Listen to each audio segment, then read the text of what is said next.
2009 was a very weird but very interesting time. The housing market crashed the year before, so money was tight and so was everyone's jeans. But there was one event that stuck in my mind all these years: a grown man bullying a teenage girl on live television. Taylor was already a successful musician before, but it seemed like it was overnight that Taylor Swift became a household name. Taking advantage of this newfound spotlight, Taylor's record label created a website called Taylor Connect. Taylor Connect was a place for people to chat, post fan art, have theory threads, and like the Easter Bunny, Taylor would sometimes drop little Easter eggs about a lyric or what her next song would be. This was the beginnings of something in academia we would call a Swiftie. Swifties usually travel in flocks, and you can identify them by their handcrafted bracelets and inside jokes about scarves. Taylor's Fearless album went on to sell millions of copies, making her a millionaire somewhere around her 20s. And 3 albums later, she released 1989, which was also the number of times I had to hear Shake It Off in my girlfriend's car that year. This brought her net worth to around $200 million.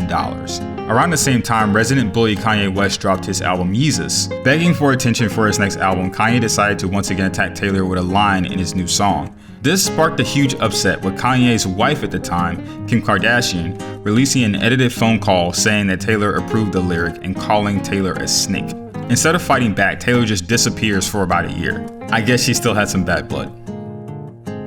Kanye thought he ended her, but she literally used the scandal to fuel one of her biggest money-making eras. The Reputation album sold over 1.2 million copies in its first week alone, but she didn't stop there. To be a truly fully financial independent artist, you have to own your songs, and also subscribe to Money Made HQ.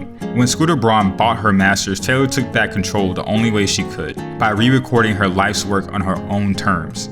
There was an entire movement of only listening to the Taylor's version of all her songs, capitalizing on the Swifties' undying loyalty. In 2022, she released her next big album, Midnights.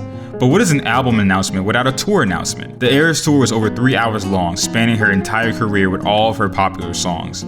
She went on tour for years, allowing most of her fans to get a chance to see her live. During the weekend, Swifties would be stuck in traffic for hours, which is okay because it gave them enough time to listen to All Too Well 5 times. The Eras tour became the highest grossing music tour of all time, pulling in over $1 billion by the end of 2023. This tour is what allowed Taylor to become a billionaire. Her fortune now includes nearly $800 million amassed from royalties and touring, plus a music catalog worth an estimated $600 million and some $110 million in real estate. Taylor went from singing Tim McGraw to being bigger than Wall Street. With fearless re-recordings, 1989 pop anthems, and the Midnight's empire, she proves she'll never be out of the woods when it comes to making money. Now Taylor's not just in her pop star era, she's officially in her 1 billion era. And honestly, I think we can all agree that will never go out of style.